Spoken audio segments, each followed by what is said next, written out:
Hello friends, आउनुहोस् आज हामी डिस्कस गरौँ comparative cost theory of international trade. Okay, comparative cost theory of international trade was developed by, okay, this theory was developed by the famous classical economist David Ricardo. यो थ्योरीलाई famous classical economist David रिकार्डोले develop गरेका हो। And this theory is the basis of international trade. यो theory international ट्रेडको बेसिसको रूपमा रहेको छ, भनेको आधारको रूपमा रहेको छ। यो थ्योरीले हामीलाई के गरी अर्थात् कुन बेसिसमा इन्टरनेसनल ट्रेडमा इन्भल्भ भयो भने त्यो इन्टरनेसनल ट्रेडमा इन्भल्भ भएका कन्ट्रीहरू विन विन सिचुएसनमा हुन्छ भनेर यो थ्योरीले हामीलाई भन्छ। त्यसैले this theory is the basis of international trade. Okay, र यो थ्योरीले हामीलाई के भन्छ भने all the countries in the world do not have the same resources. वर्ल्डमा भएका सबै कन्ट्रीहरूको रिसोर्सेसहरू सेम हुँदैन, सबै कन्ट्रीहरूसँग सेम टाइप अफ रिसोर्सेस हुँदैन। ओके, अब सबैमा रिसोर्सेस सेम हुँदैन भने त्यो रिसोर्समा डिफ्रेन्स आउने कारणहरू के हुनसक्छ भन्दा त्यसको कारण के हुनसक्छ भने क्लाइमेटिक चेन्जको कारणले गर्दा कुनै ठाउँमा एकदमै जाडो हुनसक्छ, कुनै ठाउँमा एकदमै गर्मी हुन्छ, जसले प्रोडक्सन प्रोसेस अर्थात् गुड्स एन्ड सर्भिसेसको प्रोडक्सनलाई अफेक्ट गर्न सक्छ। सिमिलरली अभाइलेबिलिटी अफ नेचुरल रिसोर्सको अभाइलेबिलिटीको कारणले गर्दा पनि if the resources are available in abundance, त्यति बेला the country can produce most of the goods and services at the cheaper rate, cheaper cost or lower cost. So यदि resources available छ भने lower cost मा produce गर्न सक्छ। त्यस्तै गरेर जियोग्राफिकल सिचुएसनको कारणले गर्दा पनि, जियोग्राफिकल टेरेनको कारणले गर्दाखेरि पनि हैन, कहीँ पहाडहरू भिराएको हुनसक्छ, हैन, कहीँ सम्म हुनसक्छ। सम्म छ भने ट्रान्सपोर्टेसनको हिसाबले चाहिँ अब एकदमै सजिलो मानिन्छ। कसैको चाहिँ अब सीसँगको एक्सेस हुनसक्छ। ओके, सो जियोग्राफिकल सिचुएसनमा आएको डिफ्रेन्सले पनि कस्टमा डिफ्रेन्स ल्याउन सक्छ। त्यस्तै लेबर इफिसियन्सीको कारणले गर्दा पनि a country can produce one commodity, एउटा कन्ट्रीले एउटा कमोडिटी सस्तोमा प्रड्युस गर्न सक्छ than that of the other. अर्कोले भन्दा एउटा कमोडिटी एउटा कन्ट्रीले सस्तो बनाउन सक्छ। के को कारणले गर्दा भन्दा ड्यु टु द डिफ्रेन्स, त्यो भिन्नताको कारणले गर्दा केमा भएको द क्लाइमेट, नेचुरल रिसोर्सको availability, geographical situation and labour इफिसियन्सीको कारणले गर्दा। So in this way each country, त्यसैले एउटा कन्ट्रीले स्पेसलाइज गर्छ, विशिष्टीकरण अर्थात् विशिष्टता हासिल गर्छ in the production of that commodity in which it's comparative cost is the list. जसको कम्पेरेटिभ कस्ट थोरै छ त्यो कमोडिटीको प्रोडक्सनमा उसले चाहिँ के गर्छ, स्पेसलाइज गर्छ। त्यसैले अ कन्ट्री, यो थ्योरीले हामीलाई के भन्छ भने a country will export those commodities, एउटा कन्ट्रीले त्यस्तो कमोडिटी एक्सपोर्ट गर्छ in which it has comparative cost advantage, अर्थात् कम्पेरेटिभ कस्ट एडभान्टेज भएको कमोडिटी एक्सपोर्ट गर्छ र कम्पेरेटिभ कस्ट डिसएडभान्टेज भएको कमोडिटी इम्पोर्ट गर्छ। कस्ट एडभान्टेज छ भने त्यस्तो कमोडिटी एक्सपोर्ट गर्छ। ओके, अब यो थ्योरी केही एजम्पसन्सहरूमा बेस्ड छ। There are some assumptions, let's discuss about these assumptions. हामी त्यो एजम्पसन्सको बारेमा कुरा गर्दैछौँ।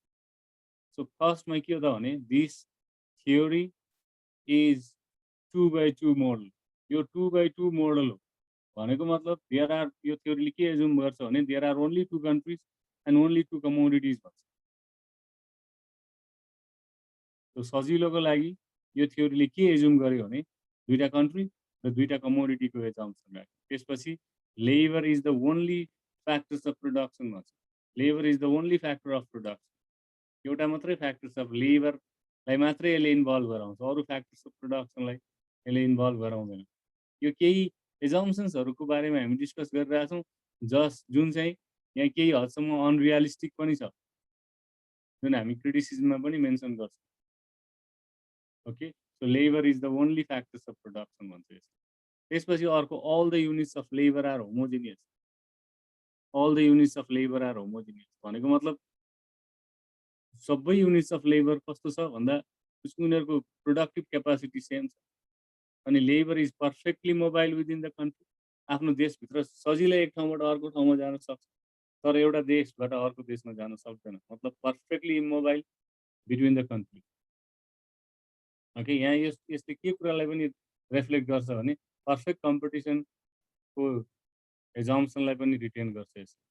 त्यस्तै गरेर international trade is free from all kinds of barriers, free ट्रेडलाई एज्युम गर्छ, फ्री ट्रेडको एजम्सन राख्छ, कुनै पनि ब्यारियर आर्टिफिसियल ब्यारियरहरू हुँदैन यहाँ, अर्थात् ट्रेड ब्यारियर्सहरू हुँदैन भन्छ। र अर्को के छ भने there is no transportation cost, transportation cost छैन भन्छ। र फाइनली अर्को के भन्छ भने commodities are produce under the law of cost, constant cost for returns. यसको मतलब के हो भन्दा हामीले इनपुट जुन रेसियोमा बढाउँछौँ आउटपुट त्यही रेसियोमा बढ्छ भने। अब त्यसपछि अर्को के हो त भन्दा अब हामी यहाँ एउटा टेबल बनाउँदैछौँ जसले चाहिँ यो थ्योरीलाई एक्सप्लेन गर्छ। ओके, सो हामी टेबलतिर गइरहेछौँ। यहाँ दुईवटा कन्ट्री र दुईवटा कमोडिटी छ, दुईवटा कन्ट्री र दुईवटा कमोडिटी। कन्ट्री नेपाल र इन्डिया छ अनि दुईवटा कमोडिटी टी एन्ड क्लोथ छ। अनि यो चाहिँ हामी यो के गरिरहेछौँ भने number of labour hours required to produce 1 unit of tea हेरिरहेको छु यसमा, यो कोलममा, र यसमा क्लोथको लागि हेरिरहेको छु। सो नेपालमा 20 लेबर आवर लाग्छ। किन लेबर आवर राखेको भन्दा हामीलाई के थाहा छ भने नेप्लिज रुपिज र नेपाली रुपियाँ र इन्डियन करेन्सी एउटै होइन, त्यसैले कम्पेयर गर्नको लागि सजिलो होस् भनेर हामी एउटै युनिट्समा राखिरहेछौँ र लेबर आवर भनिरहेछौँ। सो नेपालमा 20 युनिट्स टी प्रोड्युस गर्नको लागि, सरी 1 युनिट टी प्रोड्युस गर्नको लागि नेपालमा 1 युनिट टी प्रोड्युस गर्नको लागि 20 लेबर आवर लाग्छ। एउटा वर्करले 20 घन्टा काम गर्नुपर्छ। ओके, भने इन्डियामा त्यति नै टी प्रोड्युस गर्नको लागि 30 लेबर आवर लाग्छ। भनेको इन्डियामा धेरै कस्ट लाग्ने भयो नेपालमा भन्दा। सिमिलरली क्लोथ प्रोडक्सनमा 40 लेबर आवर नेपालमा, 50 लेबर आवर इन्डियामा लाग्छ।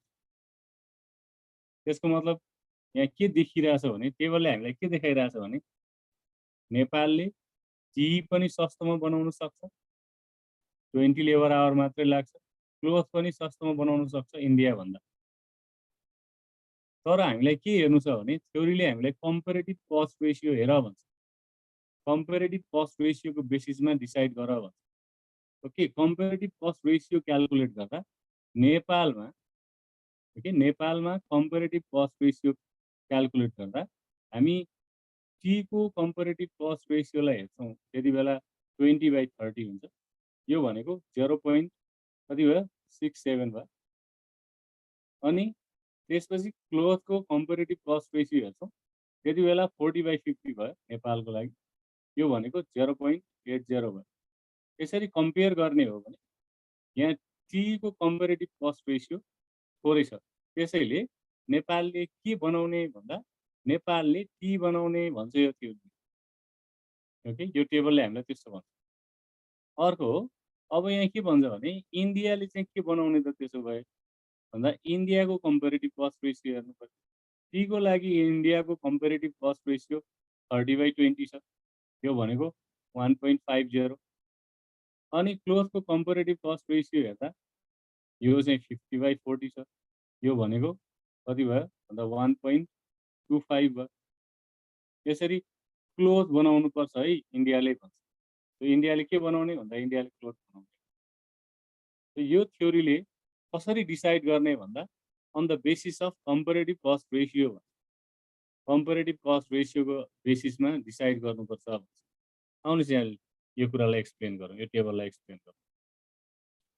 Okay, as the table shows, okay, as shown in the table, Nepal can produce both the goods more efficiently. नेपालले दुईटै कमोडिटी मोर इफिसियन्टली प्रोड्युस गर्न सक्छ, तर यो खालि एउटा हामीले इमेजिनरी टेबल मात्रै लिएको है। इन रियालिटी नेपालको भन्दा इन्डियाको इफिसियन्सी बढी होला है, बढी छ भनौँ न। So both the goods more efficiently, Nepal can produce both the goods more efficiently, according to this table. At a lower cost compared to India. भनेको इन्डियाको भन्दा नेपालको कस्ट कम छ है। अनि but Nepal would benefit more.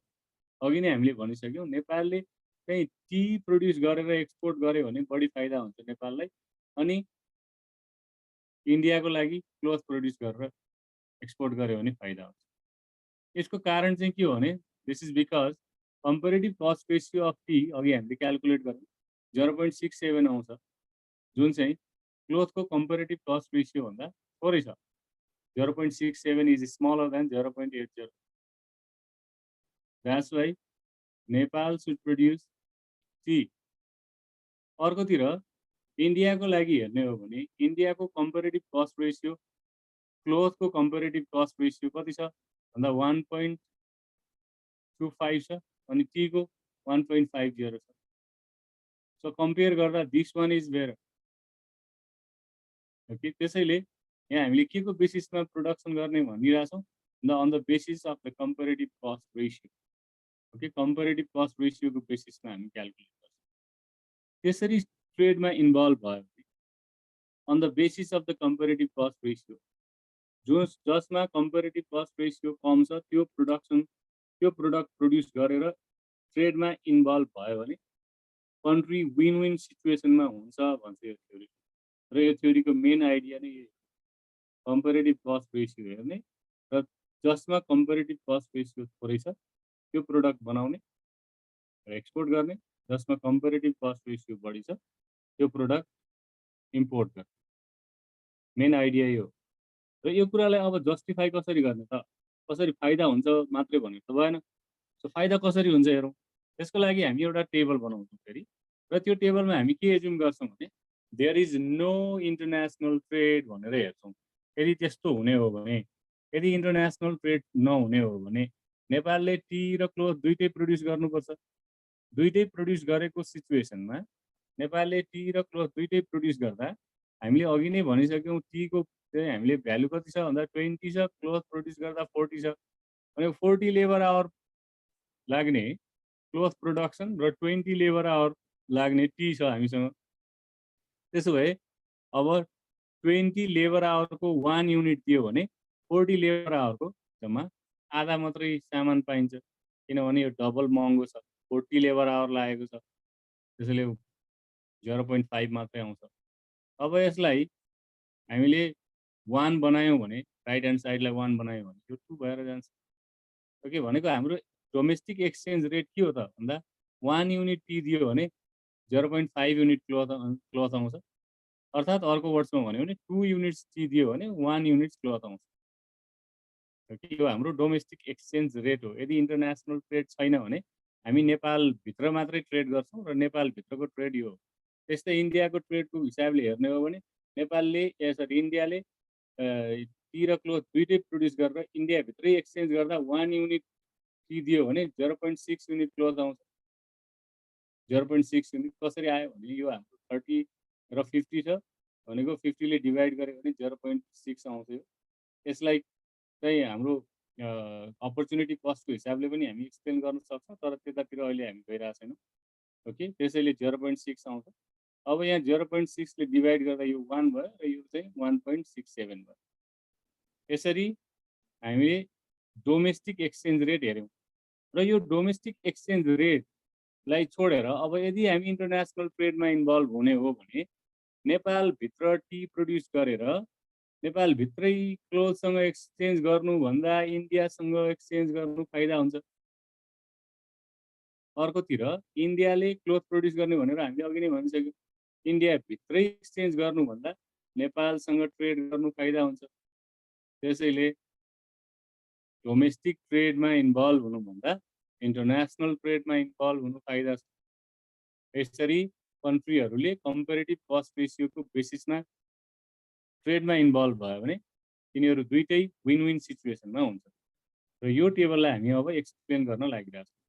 हेर्नुहोस् अब टेबलले हामीलाई के सो गरिरहेछ भने the table shows that the domestic exchange ratio in Nepal is 1 unit of tea नेपालभित्रै ट्रेड गऱ्यो भने 1 unit of tea is equals to 0.5 units of cloth आउँछ अनि इन्डियामा 1 unit tea is equals to 0.6 units of cloth आउँछ त्यसो भए त्यो 1 युनिट टी नेपालबाट इन्डिया पठायो भने फाइदा भयो thus by exporting 1 unit of tea to India Nepal can obtain 0.6 units of cloth नेपालले 0.6 units of cloth पाउँछ जुन चाहिँ डोमेस्टिक एक्सचेन्ज भन्दा धेरै हो similarly by exporting 1 unit of cloth to Nepal इन्डियाले चाहिँ नेपालमा 1 unit cloth एक्सपोर्ट गर्यो भने उसले 2 units टी पाउँछ जुन चाहिँ डोमेस्टिक एक्सचेन्ज भन्दा बढी हो डोमेस्टिक एक्सचेन्ज गरे भए उसले जम्मा 1.67 मात्रै टी पाउँछ त्यसैले यहाँ both the countries gain through trade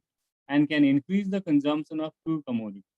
त्यसैले दुईटै कन्ट्री फाइदामा हुन्छ र आफ्नो कन्जम्सनको लेभल बढाउन सक्छ इन्टरनेसनल ट्रेडमा इन्भल्भ भयो भने on the basis of comparative cost ratio भनेर यो थ्योरीले यो भन्ने हो यो थ्योरी यति हो र यसको केही क्रिटिसिजम्सहरू छ अब यहाँ केही क्रिटिसिजम्सहरू छ र त्यो क्रिटिसिजम्सहरूलाई म फटाफट यहाँ एक्सप्लेन गरिरहेको छु फर्स्टमा कम्प्लिकेटेड हुन्छ मैले अघि नै भनिसकेँ यो थ्योरी चाहिँ 2x2 मोडल हो दुईटा कन्ट्री र दुईटा कमोडिटी मात्रै यसले चाहिँ कन्सिडर गर्छ अर्थात् लिन्छ त्योभन्दा बढी कन्ट्री र त्योभन्दा बढी कमोडिटी भयो भने यो थ्योरी अप्लाई गर्न एकदमै गाह्रो हुन्छ यो एकदमै कम्प्लेक्स भएर जान्छ एकदमै कम्प्लेक्स भएर जान्छ अर्को यो थ्योरी अनरियलिस्टिक एजम्पसन्सहरूमा बेस्ड छ जस्तै लेबर मात्रै एउटा फ्याक्टर्स अफ प्रोडक्सन हो भन्छ होमोजिनियस लेबरको एजम्पसन राख्छ नो ट्रान्सपोर्टेसन कस्टको कुरा गर्छ नो ब्यारियर्सको कुरा गर्छ सो यस्ता एजम्पसन्सहरू अनरियलिस्टिक एजम्पसन्सहरूमा बेस्ड छ यो थ्योरी त्यसपछि अर्को complete specialisation is not possible कति बेला भन्दा यदि त्यहाँनिर इन्डिया जस्तै इन्डिया र नेपालको कुरा गऱ्यो भने इन्डियाले प्रड्युस गरेको क्लोथ नेपालमा आयो भने बाटोमा पनि ओछ्याउन पुग्छ होला तर नेपालले प्रड्युस गरेको टी इन्डियाको 130 करोडभन्दा बढी पपुलेसनलाई त पुर्याउन गाह्रो हुन्छ त्यसैले यहाँनिर ट्रेडिङ पार्टनर्सहरू एकदमै ठुलो र एकदमै सानो भएको केसमा र अब कतिपय कन्ट्रीहरूले के गरिरहेको हुन्छ भन्दा हाई भ्यालु गुड्स एक्सपोर्ट गरिरहेको हुन्छ जस्तै गोल्ड एक्सपोर्ट गरिरहेको हुन्छ अनि कतिपयले एग्रो प्रोडक्ट्सहरू दाल चामलहरू एक्सपोर्ट गरिरहेको हुन्छ त्यस्तो कमोडिटी हाई भ्यालु गुड्स र लो भ्यालु गुड्सको केसमा पनि के हुन्छ भन्दा this theory is not applicable त्यस्तो केसमा complete specialisation is not possible okay अनि lastly ignores the demand side खालि नेपालले क्लोथ बनाएर इन्डिया पठाउने भन्छ तर नेपालले टी प्रोडक्सन गरेर इन्डिया पठाउने भन्छ तर इन्डियामा त्यो टीको नेपालको टीको डिमान्ड छ कि छैन भन्ने कुरालाई यसले एक्सप्लेन गर्दैन सिमिलरली इन्डियाले क्लोथ बनाएर नेपाल पठाउने भन्छ नेपालमा क्लोथको डिमान्ड कति छ भनेर हेर्दैन यसले डिमान्ड साइडलाई हेर्दैन खालि प्रोडक्सन कति गर्ने कहाँ पठाउने अर्थात् सप्लाई साइडलाई मात्रै फोकस गर्छ त्यसैले this theory is one sided यो वान साइडेड छ सप्लाई साइडलाई मात्रै फोकस गर्छ डिमान्ड साइडलाई फोकस गर्दैन so these are the criticisms यो केही क्रिटिसिजम्सहरू छन् यिनीहरू ओके यसरी यो थ्योरीलाई हामी एक्सप्लेन गर्छौँ ओके त्यो कम्पेरेटिभ कस्ट थ्योरीको अनुसार एउटा कन्ट्रीले त्यस्तो कमोडिटी प्रड्युस गर्नुपर्छ जसमा कम्पेरेटिभ कस्ट एडभान्टेज बढी छ ओके र त्यस्तो कमोडिटी इम्पोर्ट गर्नुपर्छ जसमा कम्पेरेटिभ कस्ट एडभान्टेज थोरै छ हस् त यो थ्योरी यति नै हो र भिडियो अन्तसम्म हेरिदिनु भएकोमा यहाँ सबैलाई धन्यवाद र यदि यो भिडियो मन पर्यो भने भिडियोलाई लाइक सेयर र कमेन्ट गर्न नबिर्सनु हस् थ्याङ्क यू भेरी मच